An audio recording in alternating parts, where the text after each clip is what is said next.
Olá, tudo bem? Este vídeo é uma continuação da primeira parte sobre a evolução das crenças e religiões através dos tempos. A história desses povos foram pesquisadas por estudiosos do passado, nas paredes das cavernas, em pedras de argila, em papiros, nas mais diversas formas que nossos antepassados usaram para fazer o registro de suas vidas. Estou garimpando essas informações e transformando em vídeo para mostrar a quem tiver interesse como eram os costumes, as crenças e a vida dos povos antigos. Para saber o que somos hoje, temos que estudar o passado. Temos o hábito de seguir tradições que são milenares sem saber o significado delas. Muitas tiveram importância na sua época, mas continuam sendo seguidas por hábito, por ignorância, por medo. São vários os motivos e muitos espertalhões se aproveitam dessa falta de conhecimento para manipular e explorar os incautos. Mas o tempo da verdade chegou e temos a obrigação, em primeiro lugar, conosco e depois com toda a humanidade, de tentar abrir os olhos e as mentes que ainda não despertaram para uma nova fase da natureza. Então, vamos entrar na história. Na antiguidade, a locomoção e a comunicação eram muito difíceis e assim vários povos coexistiram na mesma época com crenças diferentes e sem um saber da existência do outro. Quase todos os povos da antiguidade desenvolveram religiões politeístas e seus deuses podem ter diferentes nomes, funções ou grau de importância ao longo dos tempos. Em geral, as mudanças nos panteões de deuses refletem movimentos internos dos povos antigos, processos migratórios, conquistas e miscigenações. Começamos pela Mesopotâmia. A Mesopotâmia é a região delimitada pelos vales férteis dos rios Tigre e Eufrates, atual sul da Turquia, Síria e Iraque. E é justamente por ser o berço de todas as civilizações que a Mesopotâmia foi o local onde as primeiras invenções surgiram, como a escrita cuneiforme, o conceito de agricultura e a domesticação de animais e o comércio entre os povos. Descobertas arqueológicas e a decifração da escrita cuneiforme têm revelado as tradições culturais e religiosas desses povos. Entre os documentos decifrados, destacam-se alguns anteriores ao século XV a.C., o Código de Hammurabi, com as leis que regem a vida e propriedade dos súditos do imperador Hammurabi, que viveu entre 1728 a.C. a 1686 a.C. Enuma Elis, poema babilônico da criação, e a Epopeia de Gilgamesh, relato da vida do lendário soberano de Uruk, cidade suméria nas margens do rio Eufrates. A Epopeia de Gilgamesh é um poema épico escrito por volta de 1800 a.C., cerca de 1000 anos antes da composição da Bíblia judaica, o Antigo Testamento cristão. Esse poema fala de um rei que viu, experimentou e considerou tudo, até o oculto, que desvelou o velado, que soube do dilúvio, anterior à história bíblica. Viajou até os confins do mundo e voltou, exausto, mas inteiro, como prometem as primeiras linhas do texto. Deuses sumérios. Os primitivos deuses sumérios são Anou, ou An, Deus Céu, Enki, ou Ea, que ora aparece como Deus Terra, ora como Deus Água. Enlil, Deus do Vento e mais tarde, Deus da Terra. Nin-Ur-Sag, também chamada de Nin-Ma, ou Aruru, a Senhora da Montanha. A hierarquia entre esses deuses muda com o tempo. No início da civilização suméria, Anou ocupa a principal posição. Depois, o Deus Supremo passa a ser Enlil, considerado o regente da natureza, o senhor do destino e do poder dos reis. Babilônia. Os semitas, babilônios e assírios incorporam os deuses sumérios, trocam seus nomes e alteram sua hierarquia. Anou, Enki e Enlil, chamado de Bel, permanecem como deuses principais até o reinado de Hammurabi. Eles veneram sim o deus Lua e Ishtar, ou Astarté, deusa do dia e da noite, do amor e da guerra. No reinado de Hammurabi, o deus supremo passa a ser Marduk, o mesmo Enlil dos sumérios e Bel dos primeiros babilônios, porém mais poderoso. Chamado de pai dos deuses ou criador, Marduk sobrevive com o nome de Assur, deus supremo da Síria, quando esse povo domina a Mesopotâmia. Cultos e rituais da Mesopotâmia. A relação com os deuses é marcada pela total submissão às suas vontades e pelo sentimento de impureza, expresso nos salmos de penitência para implorar o perdão. Os deuses manifestam suas vontades através de sonhos e oráculos. Os antigos sumérios procuram obter as graças divinas por meio de sacrifícios regulares e oferendas. Cada deus tem uma festa especial. Os sumérios acreditam na vida após a morte, mas a alma não passa de uma sombra que habita as trevas de Kur, espécie de inferno. O Egito. Até a unificação dos povos do vale do rio Nilo e o surgimento das dinastias dos faraós, 3000 a.C., existem no Egito vários grupos autônomos, com seus próprios deuses de culto. Durante o período dinástico até 332 a.C., os egípcios são politeístas.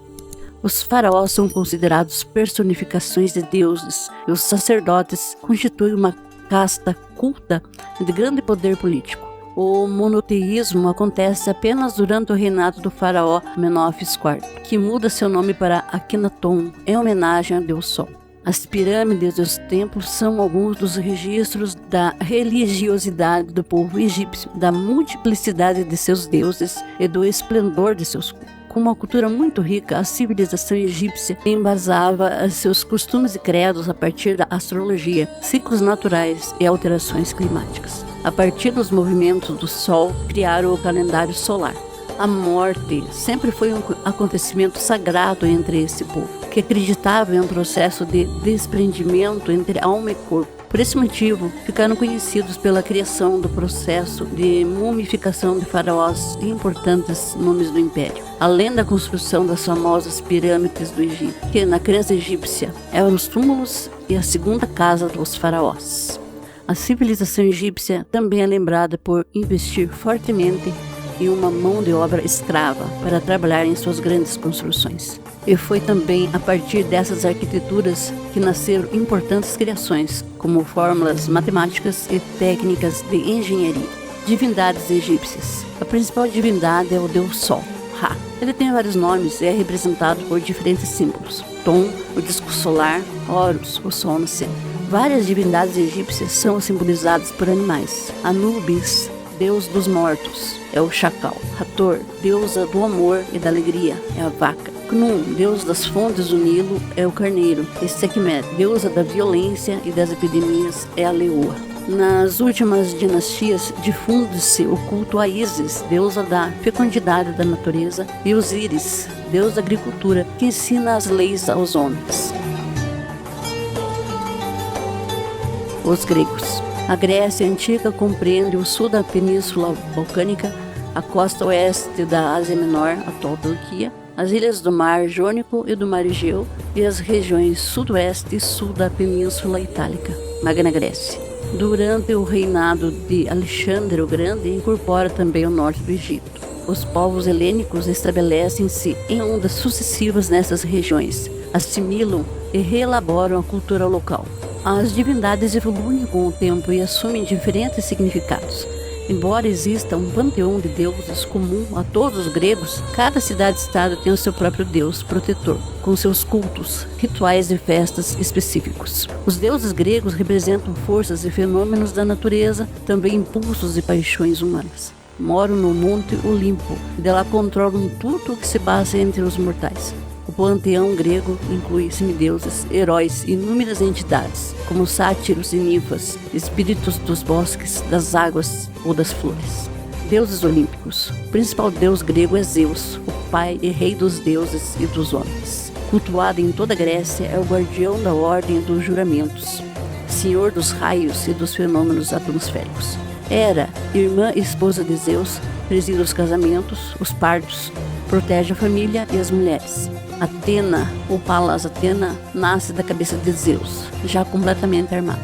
É deusa da inteligência, das artes, da indústria e da guerra organizada. Apolo, filho de Zeus e da deusa Leto, é o deus da luz da juventude, da música, das artes, da adivinhação e da medicina. Dirige o carro do sol e preside os oráculos. Artemis, irmã gêmea de Apolo, é a deusa virgem, símbolo da vida livre, das florestas e da caça. Afrodite, deusa da beleza, do amor, da volúpia sexual, é casada com Hefestos, filho de Zeus e de Hera, feio e disforme, protetor dos ferreiros e dos ofícios manuais. Ares, filho de Zeus e Hera, é o deus da guerra violenta. Poseidon, irmão de Zeus, é o deus do mar. Hades, irmão de Zeus, governa a vida após a morte e a região das trevas, espécie de inferno grego. Deméter é a deusa da agricultura. Dionísio, deus da videira e do vinho. Hermes, filho de Zeus e da ninfa Maia, é o mensageiro dos deuses, protetor dos pastores, dos negociantes, dos ladrões e inspirador da eloquência. Cultos e rituais gregos. A religiosidade grega não se expressa através de textos sagrados. Os deuses estão presentes em todos os aspectos da vida cotidiana e são reverenciados por um conjunto de práticas e rituais realizados em bosques sagrados, templos ou cumes de montanhas. Os sacerdotes consagram a vida ao culto de um deus específico e nos templos presidem sacrifícios, transmitem e interpretam oráculos. O Império Romano. A primitiva religião dos romanos é formada pela fusão das tradições dos povos etruscos e itálicos, antigos habitantes da Península Itálica. Tem acentuado o caráter doméstico, expresso nas divindades protetoras da família, lares, nas preces e oferendas rituais cotidianas, para pedir bom tempo ou boas colheitas e no culto aos mortos. Cultuam inúmeras divindades menores, numes, relacionadas com elementos naturais e com aspectos da vida humana. Com a expansão da República do Império, os romanos incorporam tradições religiosas de povos conquistados, principalmente dos gregos. A religião e cultos domésticos permanecem ao lado de uma sofisticada religião oficial, que inclui até os imperadores no panteão dos deuses. Aos poucos, os sacerdotes ampliam seu poder político a ponto de confundirem-se com o Estado. Na República, o Colégio dos Pontífices já regula completamente a vida religiosa, e na época do Império, o cargo de Pontífice Máximo é disputado pelo próprio imperador. Primeiros deuses romanos. Entre os deuses primitivos destacam-se Janus, que durante muito tempo reina sobre os demais deuses. Juno, protetora dos casamentos, das mulheres e dos partos. Júpiter, deus da claridade e dos fenômenos atmosféricos. Deméter, deusa da agricultura e da fertilidade. Marte, considerado pai dos romanos, senhor da guerra e das atividades humanas essenciais. Quirino, antigo deus da agricultura, muitas vezes associado a Marte. Deuses da República e do Império. Durante a República, o panteão romano passa a ser dominado por uma tríade divina: Júpiter, Juno e Minerva.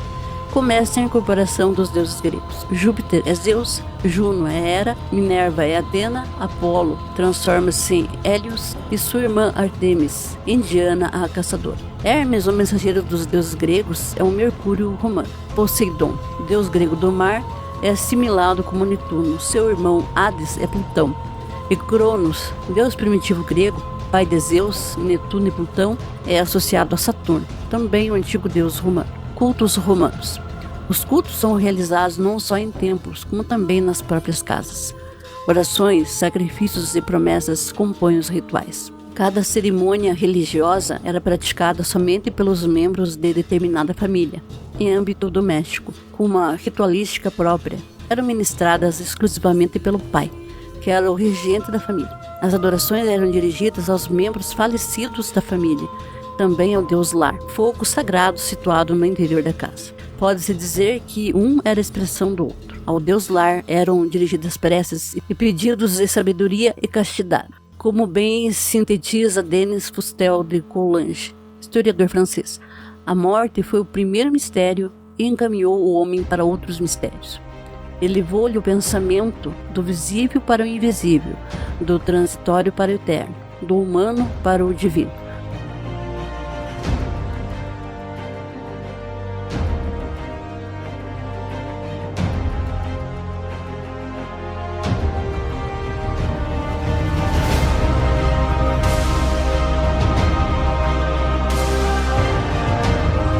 Estas são algumas das civilizações mais antigas da humanidade.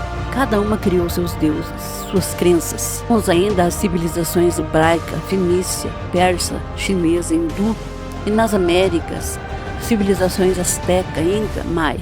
mas essas eu deixo para o próximo vídeo. Podemos perceber que, assim como a evolução material, a evolução espiritual do ser humano acompanhou o mesmo processo. Veio aos poucos sendo modificado, passando de boca em boca através dos tempos. De acordo com essa evolução, costumes e crenças vieram sendo modificadas, pois aos poucos os povos foram se misturando. Povos vencidos com os vencedores, e assim os deuses também vieram se modificando. E assim como a evolução material continua, tudo se modificando, se transformando, é lógico que a evolução espiritual segue com suas mudanças e transformações. Chegamos num ponto que a humanidade não aceita qualquer coisa, que era verdade. Não aguenta mais ouvir histórias e invenções que não se sustentam. Desse modo, alcançou o amadurecimento preciso para finalmente receber conhecimento que desvenda todos os mistérios, enigmas, fenômenos que até agora não tinham solução. Para isso, teve que passar por toda essa evolução, esse desenvolvimento espiritual, porque senão não compreenderia o que agora foi revelado. Tudo isso foi muito importante para o nosso desenvolvimento espiritual, mas já cumpriu a sua missão. E mesmo assim, muitos ainda não atingiram o nível necessário para a compreensão da obra que recebemos para a nossa evolução. Essa obra é tão importante para a humanidade, pois é a continuação de todo o conhecimento humano. Veio para revelar toda a verdade sobre a nossa origem, princípio de tudo o que já passamos até hoje e como será a evolução futura. Conhecimento, uma cultura, não é seita, religião, doutrina, filosofia, nada disso. Não precisa ter fé, nem seguir rituais, porque não existem dogmas, princípios ou regras. É para todos sem exceção, pois todos precisam se conhecer, não importa a crença que tenha. Não seremos guiados pelo medo ou pelo temor de um invisível que desconhecemos. Somente a verdade em sua totalidade. Basta apenas a leitura diária do livro Universo em Desencanto em sua casa, sem frequentar nenhum lugar, sem seguir ninguém, sem pagar nada, que você iniciará a sua ligação em outro nível espiritual. Você vai iniciar a sua sintonia com o nosso mundo de origem. Um outro nível de energia, uma energia pura, limpa e perfeita, que só traz o bem para o ser humano em todos os sentidos de sua vida. Para você ter todas as provas e comprovações que precisa, é simples. Basta ler e reler, e com os estudos diários sentirá em seu eu as modificações que irá acontecendo com você e em sua vida. Outro nível de consciência que você vai adquirir. Se você já cansou de sofrer, de se perguntar o porquê de tantos sentimentos contraditórios, amar alguns, odiar outros, isso não é contraditório? Pois se somos todos filhos de Deus, não devíamos amar a todos sem distinção de raça, de posses, de graus de estudo, de gênero, de nacionalidades? Para você ter todas as respostas que busque e muito mais, leia esse livro, que é na sua leitura que haverá o contato com a energia racional, e ela faça os sentimentos negativos e aos poucos a sua percepção de mundo começa a mudar. Você vai se conhecer e se tornar uma pessoa consciente de quem é e o que todos são, e assim sabendo o real valor de cada ser na face da Terra. Então a nossa evolução espiritual alcançou o ponto mais elevado, que foi muito sonhado e esperado por toda a humanidade. Esse desenvolvimento no princípio é alcançado de forma individual, é natural. Não veio para assombrar, nem impressionar, nem causar tumultos, choques, nem alardes. Cada um precisa fazer a sua parte. Muitos já estão em outro nível de consciência, pois já estão se preparando há muito tempo. O que você está esperando para fazer o mesmo? A evolução da natureza é irreversível. Não tem como parar. Precisamos acompanhar seus passos. E quando abrirmos os olhos será tarde demais. Na descrição do vídeo estão os sites onde você pode adquirir o livro. Também recomendações de vídeos sobre cultura racional. Não perca seu tempo. Lê o livro Universo em Desencanto de Cultura Racional. Até o próximo vídeo.